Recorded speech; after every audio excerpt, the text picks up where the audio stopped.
Hello friends, welcome है हमारे YouTube platform पे। तो अगेन हम आज के सामने प्रस्तुत हैं नेक्स्ट चैप्टर लेके, जो कि आज हम पढ़ने वाले हैं हुमायूं को, जो कि बाबर का सन था। तो उससे पहले हम ये कहना चाहते हैं उन बच्चों से जो बड़ी कठिन परिश्रम कर रहे हैं, बहुत मेहनत कर रहे हैं। हमें पता है कि आप किन विपरीत परिस्थितियों में रह के इस एग्जाम की तैयारी, जिस भी एग्जाम की तैयारी कर रहे हैं उसको कर रहे हैं। मुझको पता है कि आज बहुत कठिन है आपके लिए, मुझे ये भी पता है कि कल भी बहुत कठिन है आपके लिए, लेकिन मुझे ये भी पता है कि परसों जरूर आपके लिए जो भी दिन आएगा वो शानदार होगा।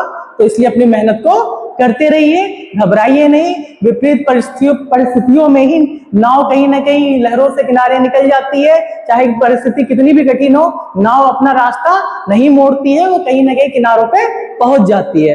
तो आपको अपनी मेहनत को इसी तरह करते रहना है, अथक प्रयास से, भरी अपनी उम्मीद से, अपने माँ बाप के सपनों को देखते हुए मेहनत करते रहना है और सफलता की ओर अग्रसर होना है। तो चलिए आज आते हैं हम हुमायूं पे। इसके जो टाइमलाइन थी वो 1530 से लेके 1540 थी। ये कौन था? ये बाबर का सबसे एल्डेस्ट सन था, सबसे बड़ा बेटा था। ठीक है, इसमें 4-5 मेन पॉइंट है, वो आपको याद रखना है। तो इसमें यह है कि बाबर का ये सबसे बड़ा बेटा था। ठीक है, बैटल ऑफ चौसा 1539 में जो कि होता है, ये हार जाता है शेरशाह सूरी से। किससे हार जाता है? किस बैटल में?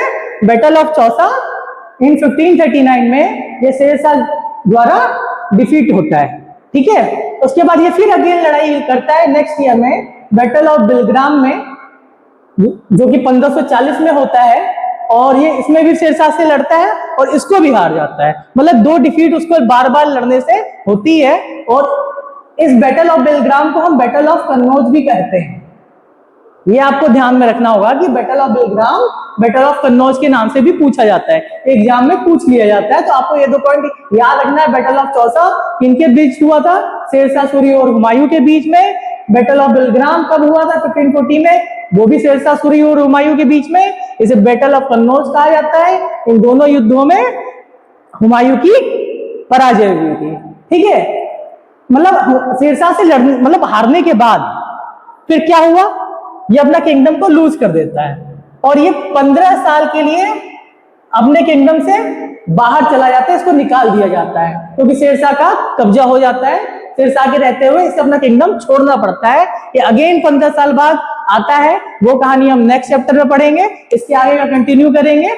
और आई होप कि आप हमारे वीडियोस को ज्यादा से ज्यादा लोगों तक पहुंचा रहे हैं, ज्यादा से ज्यादा लोगों को देख रहे हैं और हमारे प्रीवियस वीडियोस को भी देख रहे हैं, उससे रिवीजन करते हुए आ रहे हैं, क्योंकि ये एक सीरीज में है। प्रीवियस वीडियोस को भी देखते रहेंगे तो आपके माइंड में सारी स्टोरी चलती रहेगी। तो आप मिलेंगे हम नेक्स्ट वीडियो में। तब तक के लिए थैंक यू वेरी मच। और हमारे वीडियोस को ज्यादा से ज्यादा लाइक करिए, शेयर करिए और अपने दोस्तों तक पहुंचाइए। Thank you.